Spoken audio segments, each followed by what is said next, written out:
My wife pushed me away and told me not to touch her that night. She thought she was rejecting a desperate, clinging husband who would beg for scraps of affection. She had no idea she had just given the final signal to activate a contingency plan I had spent 11 months perfecting. She thought she was the one in control because she was the shark divorce attorney who destroyed men for a living. She forgot that I spent 20 years in military intelligence dismantling threats far more dangerous than her. The rejection happened at 9:30 in the evening. Sarah came home with that familiar cold look in her eyes, the one that made me feel like an employee she was getting ready to fire rather than the man she had been married to for 23 years. She pushed my hand off her shoulder with genuine disgust and told me to never touch her again. I did not argue. I did not plead. I simply nodded and walked out of the bedroom. My heart was not breaking anymore because it had already turned to stone months ago. I felt a strange sense of calm wash over me. It was the clarity of a soldier who finally gets the green light to engage the target. I went to the guest room and waited in the dark. I listened to the sounds of the penthouse settling. I heard the shower run, the heavy thud of her footsteps, and finally the silence that meant she was asleep. It was 3 in the morning when I moved. I did not pack a suitcase because suitcases were loud and signaled intent. I had already moved my essential assets to a secure storage unit in Queens 3 weeks ago. Tonight was just about the final extraction. I slipped into her home office. Sarah was sloppy for someone who prided herself on being meticulous. She left her tablet on the mahogany desk. She assumed I was too stupid or too loyal to look. That was her first mistake. I bypassed her biometric lock in under 30 seconds using a cloning tool I kept for my security consulting work. I needed to check one last thing before I vanished. I navigated to the hidden folder I had been monitoring remotely for 6 months. There it was. A new bank account opened in the Cayman Islands under her maiden name. The balance was staggering. $230,000. Money she had siphoned from our joint accounts, her bonuses, and even the college fund we set up for our daughter, Maya. But then I found something that made my blood run cold. It was a digital receipt for a consultation with a forensic accountant. Not for her clients, but for us. She was not just planning to leave me. She was planning to frame me for financial fraud to ensure she got sole custody of everything. The file was dated 2 days ago. I was not leaving a dying marriage. I was escaping a meticulously planned ambush. I pulled a small flash drive from my pocket and initiated the data transfer. I took everything: her client emails, her hidden ledgers, the text messages she thought she had deleted. I did not feel guilty. I felt like I was gathering ammunition for a war she had already started. The download bar crawled across the screen. 90%. 95. I heard a floorboard creak in the hallway. I froze. The silence stretched out, heavy and suffocating. It was just the building settling against the wind. The download finished. I wiped my digital fingerprints from the device and placed it exactly where she had left it. I moved to the kitchen. This was the part that usually tripped people up: sentimentality. I took off my wedding band. It was a simple gold ring that had felt like a shackle for the last 3 years. I placed it in the junk drawer next to the takeout menus and the spare batteries. I did not leave a note. Notes were for people who wanted to be found or argued with. I wanted to be a ghost.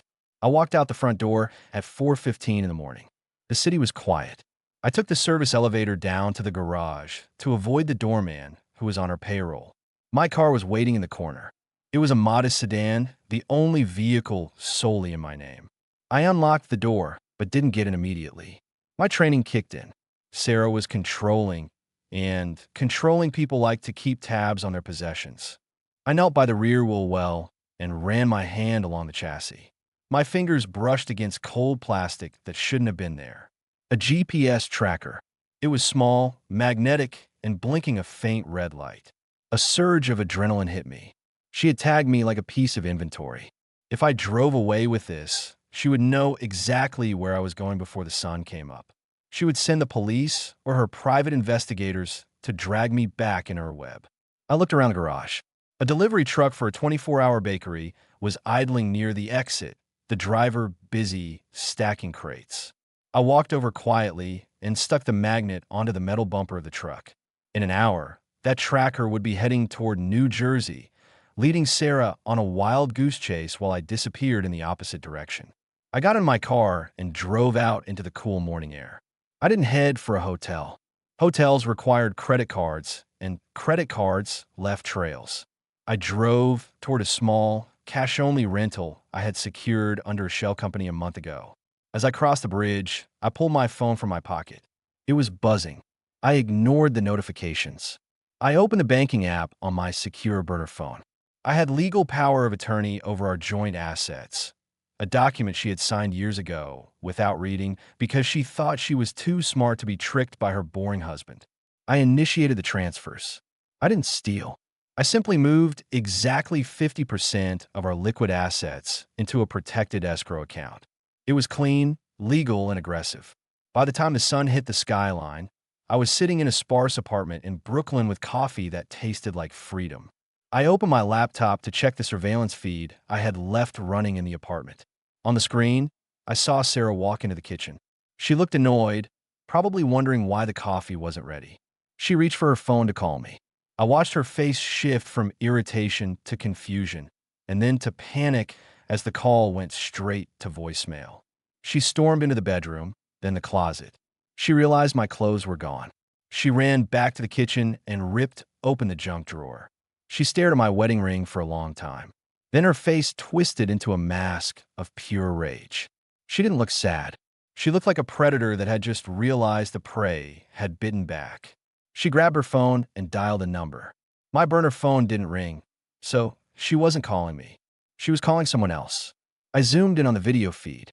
I could read her lips perfectly from years of observation. She was saying one word over and over again. Police. She wasn't just going to divorce me.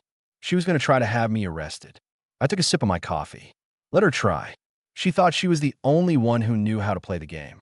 She didn't realize that while she was playing for money, I was playing for my life. And I had the one thing she never expected, evidence of what she did at the company Christmas party 2 years ago. The evidence that would shatter her perfect reputation into a million pieces. The war had officially begun. I sat in the silence of my temporary safe house and watched the woman I once loved transform into a tactical adversary. The live feed from the hidden camera in our Manhattan penthouse was grainy, but the fury on Sarah's face was crystal clear. She was pacing the marble floor of the kitchen, her phone pressed so hard against her ear I thought the glass screen might shatter. I had been gone for less than 3 hours, and the first phase of her counterattack was already in motion. She was not calling me anymore. She was calling the police. I turned up the volume on my laptop to hear the narrative she was spinning. It was a masterclass in manipulation. She did not tell the operator that her husband had left her because their marriage was cold and dead. She told them that I was having a psychotic break. She claimed I was unstable, armed, and had emptied our accounts to fund a manic episode. She was painting a target on my back before I had even finished my morning coffee. I watched her pause and listen to the dispatcher. Then, she dropped the second lie. She claimed I had stolen confidential client files that were vital to a high-profile case involving a state senator. That was the leverage she needed to upgrade a domestic dispute into a priority manhunt. The police would not just look for a missing husband now. They would look for a felon. She knew exactly which buttons to push to mobilize the entire precinct. It was brilliant, ruthless, and entirely expected. I minimized the video feed and opened the banking portal on my secure server. The notifications were already flooding in. Sarah had attempted to freeze our joint assets 17 minutes after she woke up. She was too late. I had already moved 50% of our liquid capital, exactly $340,000, into a separate holding account that was legally untouchable until a judge reviewed our case. When she logged in and saw the zero balance in the checking account, she threw a coffee mug across the room. It smashed against the wall where our wedding photo used to hang. I felt a grim satisfaction. She was used to cutting off her opponent's resources, starving them until they surrendered. She had never been the one starving before. My burner phone buzzed on the table. It was not a call. It was an alert from the GPS tracker I had planted on the bakery delivery truck. The red dot on the map was currently moving west across the George Washington Bridge, heading deep into New Jersey. Sarah's private investigator was likely tailing that truck right now, thinking he was about to corner a fugitive husband. Instead, he was going to find a confused driver unloading crates of sourdough and bagels. That little diversion bought me another 6 hours of invisibility. But the satisfaction faded when my primary phone, the one I had left turned on but silenced, lit up with a text message. It was from Maya, our 19-year-old daughter. The preview on the lock screen made my chest tighten. It said simply, "Mom says you threatened her. Dad, please just come home. The police are asking me questions." Sarah had crossed the line I hoped she would respect. She was weaponizing our child. She was using Maya as a pawn to guilt me out of hiding. I wanted to call Maya immediately to tell her that her mother was lying, that I was sane and safe. But I knew better. Sarah would be standing right next to Maya, listening, waiting to trace the call. Any contact I made now would give away my location and validate Sarah's story that I was erratic. I had to maintain radio silence. It was the hardest thing I had ever done. I turned the phone off and removed the SIM card, snapping the plastic in half. I would not let them use my love for my daughter as a homing beacon. I needed to know what Sarah was really afraid of. She was reacting with too much force for a simple walkout. A divorce attorney of her caliber knew that a husband leaving was not a crime. Her desperation to label me a criminal meant I had taken something that threatened her more than just emotionally. I turned my attention to the encrypted files I had copied from her tablet the night before. I spent the next 4 hours combing through gigabytes of data. There were thousands of emails, case notes, and financial records. At first, it all looked like standard legal maneuvering, aggressive, perhaps unethical, but not illegal. Then I found a folder labeled Project Blue. It was buried inside a subdirectory for tax receipts from 3 years ago. Inside the folder were audio recordings. I put on my headphones and clicked the first file. It was Sarah's voice, clear and commanding. She was speaking to a man I recognized instantly. It was the lead witness in a custody battle she had won last year, a case where the father lost all access to his children because of allegations of abuse. I listened as Sarah coached the witness. She wasn't just telling him what questions to expect. She was scripting a lie. She instructed him exactly how to fabricate a story about seeing the father strike the child, despite the witness protesting that he had never seen such a thing. She offered him $20,000 in cash, disguised as a consulting fee to deliver the testimony. My stomach churned. This was not just malpractice. This was a felony. Suborning perjury, witness tampering, and there were more files. Dozens of them. Sarah had built her reputation as the Iron Lady of divorce law, not by being the smartest lawyer in the room, but by being the most corrupt. She had destroyed innocent men, severed fathers from their children, and ruined lives just to keep her win streak alive. This was the nuclear football. If this got out, she would not just lose her license. She would go to prison for a decade. This was why she was so terrified. She didn't care about me leaving. She cared that I had access to her hard drive. She knew that if I looked deep enough, I would find the bodies buried in her digital graveyard. Sudden movement on the surveillance feed caught my eye. 2 uniformed officers were standing in our living room, taking notes. Sarah was crying. It was a performance worthy of an Academy Award. She was trembling, holding a tissue to her face, looking small and vulnerable. I zoomed in on the notepad the officer was holding. He was writing down the description of my car. They were putting out an all-points bulletin for my vehicle. I cursed under my breath. The sedan I was driving was now a liability. I had to ditch it immediately. I grabbed my go bag and the hard drive containing the evidence. I wiped the laptop down, packed it, and checked the street from behind the blinds. A black SUV was idling down the block. It had tinted windows and no front license plate. It wasn't the police. Police cars didn't idle for 20 minutes without checking in. This was private security. Sarah's firm used a shadowy contractor for sensitive asset recovery. They had found me. How? I ran through my security protocols in my head. The burner phone was clean. The apartment was rented through a shell company. Then I realized my mistake. The laptop. I had logged into our home Wi-Fi network remotely to access the camera feed. Even with a VPN, a sophisticated cybersecurity team could triangulate the handshake signal if they were looking for it. Sarah didn't just hire lawyers, she hired hackers. I was burned. I had maybe 3 minutes before that SUV team breached the front door. They wouldn't be here to arrest me. They were here to secure the hard drive and silence the leak. I moved to the back of the apartment. There was a fire escape leading to a narrow alleyway.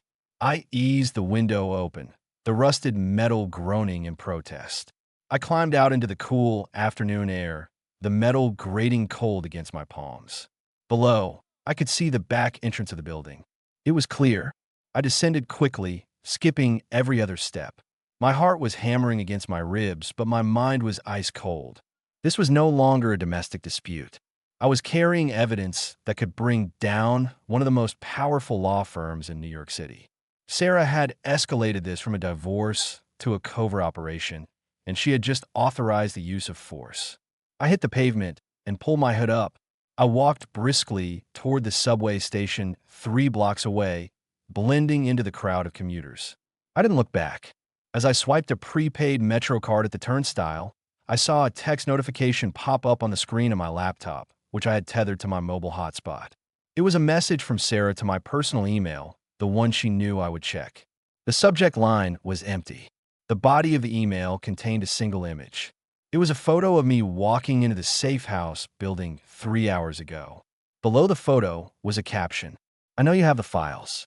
Return them tonight, or the police get the evidence of the embezzlement I planted in your name. You have 2 hours. She was trying to checkmate me. She had forged evidence against me, ready to deploy if I didn't surrender hers. We were in a Mexican standoff, but she had the police and a private army on her side. I had a backpack, a Metro card, and the truth. I boarded the southbound train just as the doors hissed shut. I looked at the reflection of my face in the dark window. I looked tired, but I didn't look defeated. Sarah thought she could bully me into submission like she did with everyone else. She thought I was just another husband she could crush under her designer heel. She was wrong. I wasn't going to hide anymore. I was going to find the one person who hated Sarah almost as much as I did. I was going to find the man from the recording, the first victim of her lies. It was time to build an army of my own. The train rattled into the darkness of the tunnel, carrying me toward the only chance I had left. The hunt was on. The subway car rattled underneath the East River, carrying me away from the manicured streets of Manhattan and into the gray, industrial sprawl of the Bronx. I sat in the corner of the car, my hood pulled low, watching the reflection of the passengers in the dirty window opposite me. They looked tired, worn down by the grind of the city, but none of them carried the weight that I did. I was a man erased. In the span of 8 hours, Sarah had stripped me of my home, my reputation, and my legal standing. She had turned the police into her personal enforcement squad and branded me a fugitive. But as the train screeched into the station, I touched the hard drive in my jacket pocket. She had taken my life, but I had taken her future. I was heading to an address I had pulled from the encrypted files on Sarah's tablet. It belonged to Marcus Sterling, the man whose voice I had heard on the recording. 3 years ago, Marcus was a successful architect with a loving relationship with his daughter. Then he met Sarah in a courtroom. She had represented his ex-wife and orchestrated a systematic dismantling of his character. She had coached witnesses to lie about his temper, falsified financial records to make him look irresponsible, and ultimately secured a restraining order that kept him from seeing his child for 2 years. According to the files, Marcus now lived in a basement apartment in a neighborhood where the streetlights didn't work and the police rarely patrolled. I found the building easily enough. It was a crumbling brick structure that smelled of damp concrete and neglect. I waited in the shadows of the alleyway for 40 minutes, watching the entrance. My training in intelligence had taught me that desperate men were unpredictable. If I approached Marcus the wrong way, he might see me as another threat sent by the legal system to finish him off. I needed to be careful. When he finally emerged to take out the trash, he looked like a ghost of the man I had seen in the old case photos. His shoulders were slumped, his clothes were threadbare, and his eyes held the hollow look of someone who had stopped hoping for justice a long time ago. I approached him slowly, keeping my hands visible. He flinched when he saw me, his body tensing for a fight. I didn't speak. I simply pulled the tablet from my bag and queued up the audio file. I pressed play and held the screen out to him. The sound of Sarah's voice, crisp and arrogant, cut through the noise of the street traffic. She was laughing on the recording, bragging about how easy it was to manipulate the judge in Marcus's case, detailing exactly how she had bribed the key witness to lie about the abuse allegations. I watched Marcus's face transform. Confusion gave way to shock, and then to a raw, agonizing grief. He listened to the woman who had destroyed his life admit that it was all a game to her. When the recording ended, he looked at me with a question burning in his eyes. I nodded solemnly. I pulled up a document on the screen, a drafted affidavit I had prepared on the train. It stated that he had been coerced and framed, supported by the new digital evidence. I handed him a pen. He didn't hesitate.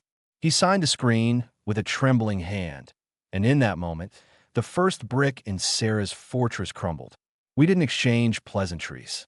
I gave him a burner phone and instructions to wait for my signal. He returned to his dark apartment, but he walked differently now. He walked like a man who had just been handed a sword. I moved on. The sun was setting, casting long, bruised shadows across the city. I needed to gauge the damage Sarah was doing to my public image. I ducked into a small, crowded sports bar and found a television tuned to the local news. My stomach dropped. Sarah was holding an impromptu press conference on the steps of the courthouse. She looked impeccable, dressed in a somber navy suit that suggested both authority and victimhood. She was not crying anymore. She was performing the role of the strong, concerned wife.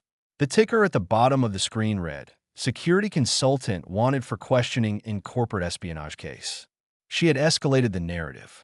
She wasn't just claiming I stole family money. She was accusing me of stealing trade secrets from her firm's high-profile clients. It was a brilliant, devastating lie. It explained why I had run, why I had the hard drive, and why the police should treat me as dangerous. Then, she brought up Maya. She looked directly into the camera and pleaded for me to turn myself in for the sake of our daughter. She claimed she just wanted to get me the mental health support I had desperately needed. The patrons in the bar shook their heads, muttering about what a tragedy it was. They bought it. Everyone bought it because Sarah Vance did not lose. I felt a surge of cold fury. She was using our daughter as a prop in her theater of lies. She was destroying my name so thoroughly that even if I returned the money, no one would ever hire me again. She wanted me destitute and discredited.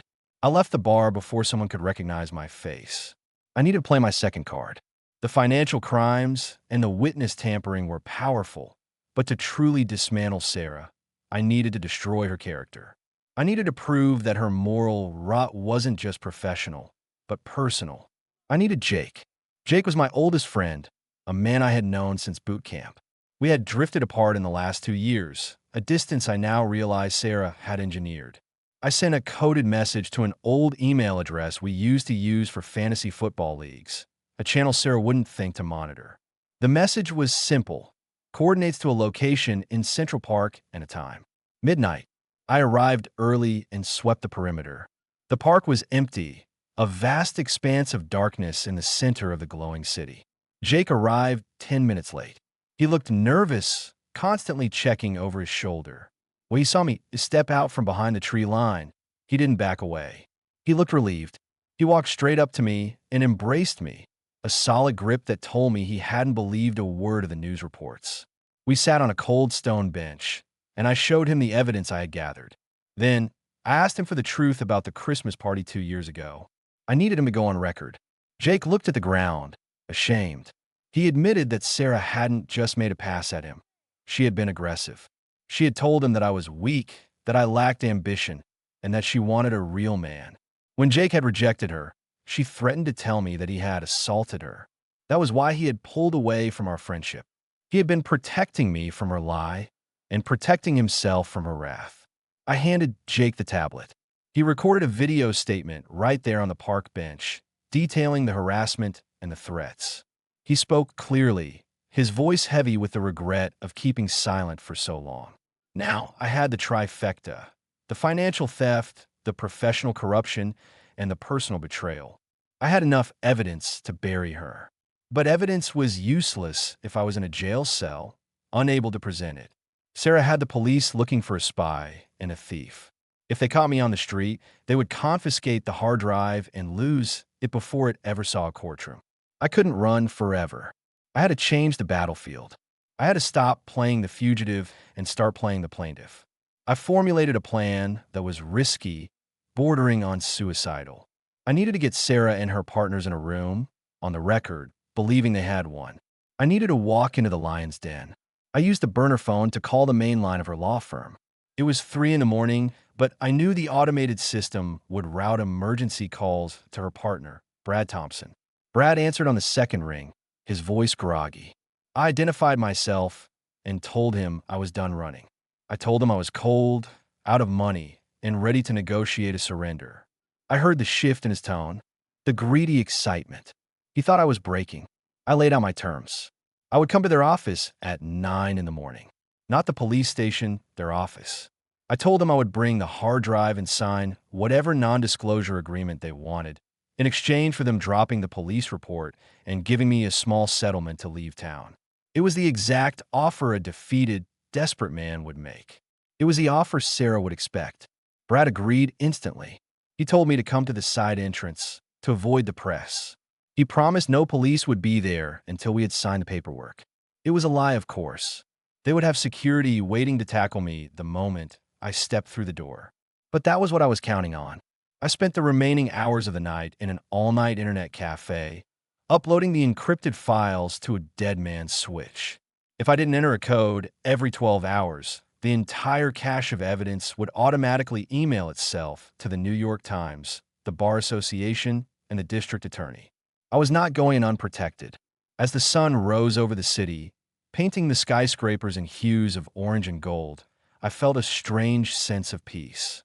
For 23 years, I had been the support system, the background character in Sarah's glorious career.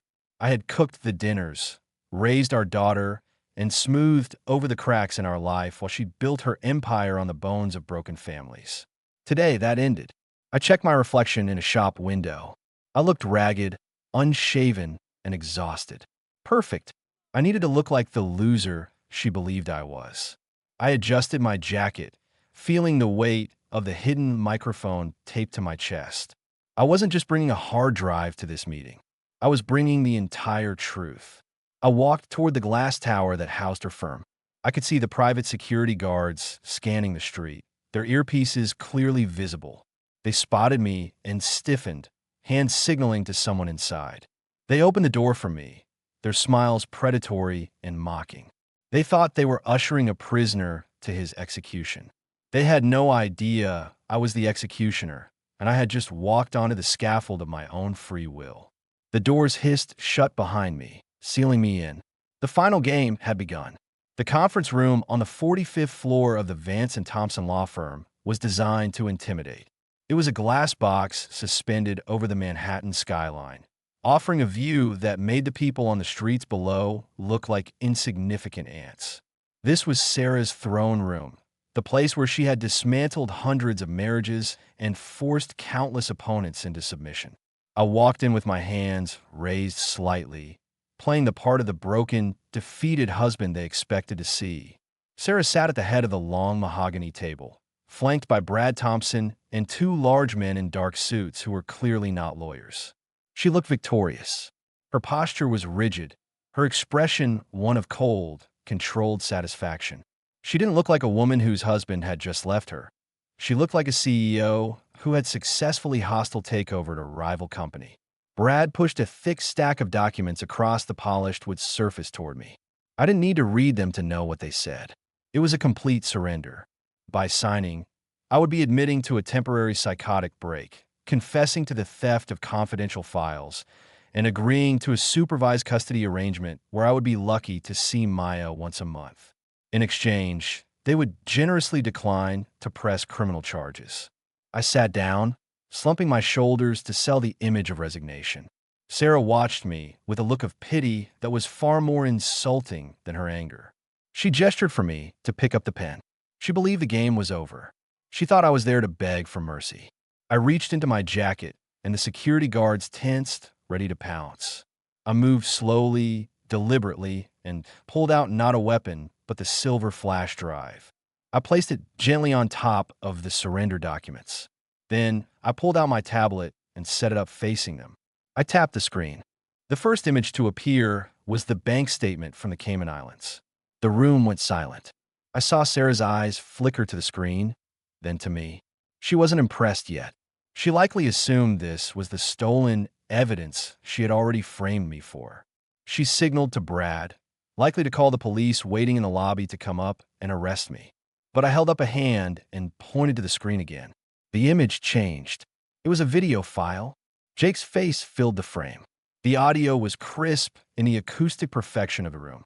Sarah froze. She watched as my best friend, the man she had claimed was a liar, the man she had tried to isolate me from, calmly and clearly detailed her sexual aggression at the Christmas party. He described the threats she made when he rejected her. He described how she had vowed to destroy my happiness because I was boring. I watched Sarah's composure crack. A flush of humiliation crept up her neck. This wasn't about money or law. This was about her ego. Her partner, Brad, shifted uncomfortably in his chair. He looked at Sarah with a new expression, not solidarity, but judgment. Sexual harassment claims involving partners were a liability the firm didn't need. But this was just a jab to get her guard down. The knockout blow was next. I swiped the screen. The project blue, files opened. The voice of Marcus Sterling filled the room, followed by the recording of Sarah coaching him to commit perjury. The silence in the conference room became heavy, suffocating. This was the sound of a career ending. I watched the blood drain from Sarah's face. She looked at the security guards, then at the door, realizing that physical force couldn't stop what was happening on that screen. I didn't stop there. I pulled up the financial trail. I showed the wire transfers from the firm's operating account to the witness's personal shell company, disguised as consulting fees. I highlighted the authorization codes. They were Sarah's, and this was the detail I had saved for the room. The co-authorization came from Brad's digital signature. Brad Thompson stopped breathing. He stared at the screen, his eyes bulging. I had found proof that Sarah had forged his signature to authorize the bribes, implicating him in her felonies. She hadn't just exposed herself. She had exposed the entire firm to a RICO investigation. She had made her partner an unknowing accomplice to federal crimes. The dynamic in the room shifted instantly. It was no longer the firm against me. It was now a cage match between Sarah and everyone else. Brad stood up, his chair scraping violently against the floor. He looked at Sarah with pure, unadulterated hatred. He realized that if this evidence went public, he would be disbarred and possibly imprisoned along with her. He understood in that second that I wasn't the enemy anymore. I was the man holding the detonator, and Sarah was the bomb he needed to throw out the window. Sarah tried to speak, tried to launch into one of her famous defenses, claiming the recordings were doctored, that I was a master manipulator. But her voice sounded thin and desperate. The authority was gone. Brad silenced her with a single, sharp command. He turned to me, his demeanor completely changed. The arrogance was replaced by the terrified pragmatism of a man trying to save his own skin. I leaned forward and spoke for the first time since entering the room. I kept my voice low and steady. I told them about the dead man's switch. I explained that the email with all these files was already queued on a secure server. If I didn't enter a code within the next 20 minutes, the entire package would be sent to the New York State Bar Association, the district attorney, and every major news outlet in the city. I told them that arresting me would only ensure the timer ran out while I was being processed. Sarah looked at Brad, expecting him to call my bluff. Instead, Brad looked at the security guards and ordered them to leave the room. Sarah gasped. It was the ultimate betrayal. She was alone. I laid out my new terms. They were simple. I wanted a full retraction of the police report, effective immediately. I wanted a public statement acknowledging that the stolen files were a misunderstanding. I wanted the full amount of the hidden Cayman account transferred to a trust for Maya. And most importantly, I wanted Sarah to resign from the firm and surrender her license to practice law voluntarily. If she did that, the evidence of the felonies would stay buried. If she fought me, If she tried to drag this out in court, I would let the timer run out and watch them both go to prison. Sarah turned on me, her eyes wild. She screamed that she had built this life, that she was the one who made the money, that I was nothing without her. She was flailing, trying to hurt me with words, because she had no other weapons left. I didn't flinch. I just looked at her, really looked at her, and saw a stranger. The woman I had married was gone, replaced by this creature of greed and malice. Brad didn't let her finish. He told her to shut up. He told her it was over. He looked at the evidence of the forged signature again and told her that if she didn't agree to my terms, he would go to the DA himself and turn state's evidence against her to save the firm. He was cutting the infected limb to save the body. Sarah slumped back in her chair. The fight went out of her. She looked small in the expensive leather seat. She looked at the view of the city she thought she owned, realizing she was about to lose it all. She nodded slowly, defeated. Brad began typing up the new agreement immediately. I watched him work, my hand hovering over my phone to reset the timer on the data dump. The silence in the room was broken only by the frantic clicking of his keyboard. Sarah sat motionless, staring at her hands. She had tried to frame me, to jail me, to ruin me. Instead, she had forced me to become the one thing she couldn't defeat, a man with nothing to lose and the truth on his side. When the documents were printed, I read them carefully. My training didn't allow for trust. They were accurate. The police report was withdrawn. The assets were secured. Her resignation was drafted. I signed them. Then Sarah signed them, her hand shaking so badly the pen tore the paper. I stood up and pocketed the flash drive. I didn't offer a handshake. I didn't offer a goodbye. I walked to the door. Sarah whispered my name, a question in her voice, perhaps wondering how the boring, loyal husband she had dismissed had managed to outmaneuver her. I didn't turn back. I walked out of the glass box, past the confused receptionist, and into the elevator. As the doors closed, I checked my phone. I entered the code to stop the data dump, but I didn't delete the files. I would keep them forever. They were my insurance. The elevator descended rapidly, my ears popping. I stepped out into the lobby and walked through the revolving doors onto the bustling street. The air smelled of exhaust and roasted nuts, but to me, it smelled like victory. I had walked into the lion's den and walked out with my freedom. Sarah kept her freedom too, technically, but she had lost her power, her career, and her reputation. She was left in a glass tower that was no longer hers, with a partner who now despised her. I hailed a cab. It was time to go get my daughter. It was time to start living. I drove north out of the city, watching the skyline of Manhattan shrink in my rearview mirror until it was nothing more than a jagged gray scar on the horizon. The chaos of the last 48 hours began to recede, replaced by the rhythmic hum of tires on the pavement and the vast, open promise of the road ahead. I was not fleeing anymore. I was moving toward something. My first stop was the university campus where Maya was staying, a sanctuary of brick and ivy that felt a world away from the glass cages of the legal district. When I saw my daughter waiting by the campus gate, she looked fragile. Sarah had spent days pouring poison into her ear, painting me as a villain who had abandoned the family for a midlife crisis. Maya hesitated when I pulled up, her eyes scanning my face for the madness her mother had promised was there. I did not force a hug. I did not offer platitudes. I simply unlocked the car doors and waited. When she got in, the air between us was thick with unspoken questions. We drove to a quiet diner near the river, a neutral ground where the noise of the city couldn't reach us. I placed the surrender documents on the table between us. I did not badmouth her mother. I did not rant about the betrayal or the affair with the career that had consumed our marriage. I simply showed her the facts. I showed her the trust fund I had established in her name that morning, funded entirely by the $230,000 Sarah had hidden in the Cayman Islands. I explained that the money was never lost. It was just stolen, and I had returned it to its rightful owner. I showed her the retraction of the police report and the signed admission from the firm that the stolen files were a clerical error. I watched the realization wash over Maya's face. It was a painful thing to witness. The moment a child realizes their idol has feet of clay. She read the documents twice, looking for the loophole, looking for the lie. But the truth was absolute.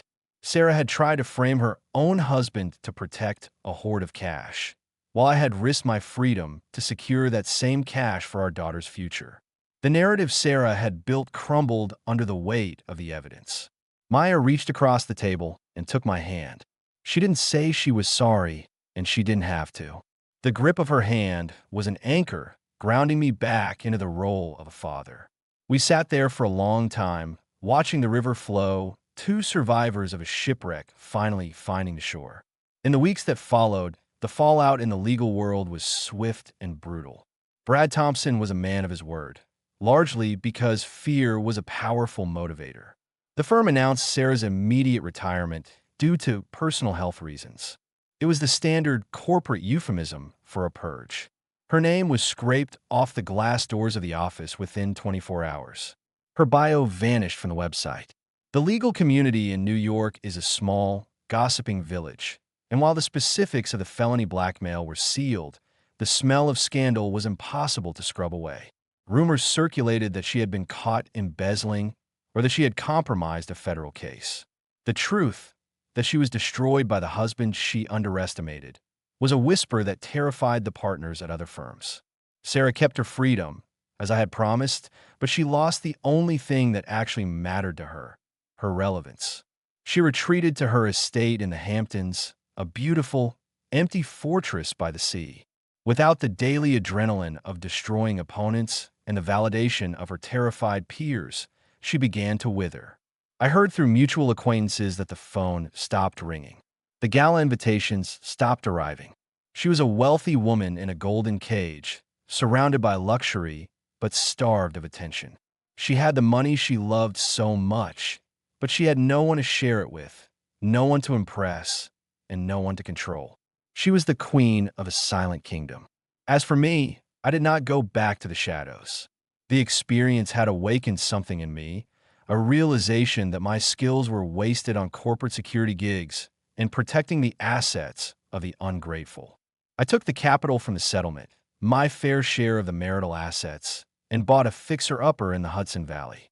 It was a sturdy old house with good bones but years of neglect, much like I had been. I spent my days tearing down rotting drywall and sanding floorboards, the physical labor acting as a meditation. Each nail I drove felt like I was rebuilding my own foundation. But I didn't just build a house, I built a new purpose. I reached out to Marcus Sterling. We met for coffee in the city 6 months after the confrontation. He looked like a different man. With the affidavit I had provided and the threat of the Project Blue evidence resurfacing, his new lawyer had forced a renegotiation of his custody arrangement. He showed me a picture on his phone of him and his daughter at a baseball game, their smiles identical. He told me he was sleeping through the night for the first time in 3 years. We didn't talk about Sarah. She was a ghost story we had both survived. Jake and I patched things up slowly. The shame of what he had almost allowed to happen weighed on him. But my forgiveness was the key to his own absolution. We started running together on weekends, reclaiming the friendship that had existed before the toxicity of my marriage poisoned the well. He was the one who suggested I write it down. He said the story was too crazy to keep to myself. So I wrote. I sat on my newly built porch, overlooking the autumn foliage of the valley, and I typed. I changed the names, of course. I changed the locations, but I kept the emotional truth. I wrote about the slow erosion of self-worth, the gaslighting, the coldness that masquerades as normalcy. I wrote about the moment the switch flips when a man realizes that loyalty to a toxic partner is just a slow form of suicide. I titled the book The Silent Exit. I didn't expect it to become what it did. I thought maybe a few hundred people would read it. Instead, it exploded. It turned out I wasn't alone. There were thousands of men and women who recognized their own lives in the pages. They wrote to me about their own Sarahs, about the partners who treated them like accessories rather than equals. They wrote about the fear of leaving and the guilt of staying. I became an accidental advocate, a voice for the people who were still sleeping in the guest room, wondering if they were crazy. 1 year after I walked out of that penthouse, I received a package in the mail. There was no return address. Inside was a small box containing a vintage watch Sarah had given me for our 10th anniversary. It was an expensive piece, one she had always reminded me was a symbol of her generosity. Along with it was a note, handwritten on her personalized stationery. The handwriting was shaky, lacking its usual sharp, aggressive slant. It said simply, "You won." I held the watch in my hand, feeling its weight. She still didn't get it. She thought this was a game with a winner and a loser. She thought I had maneuvered her into a corner to score a point. She couldn't understand that I hadn't been playing to win. I had been playing to be free. I didn't want the watch. I didn't want the victory lap. I walked down to the edge of the property where a small creek ran through the woods. The water was clear and cold, rushing over stones that had been there for centuries. I threw the watch into the deepest part of the stream. I watched it sink, the gold glinting for a second before disappearing into the silt. It belonged to the past. I walked back up to the house. Maya was there for the weekend, sitting on the porch swing, reading a book. She looked up and smiled when she saw me, a genuine, unburdened smile. The smell of wood smoke and roasting chicken drifted from the kitchen.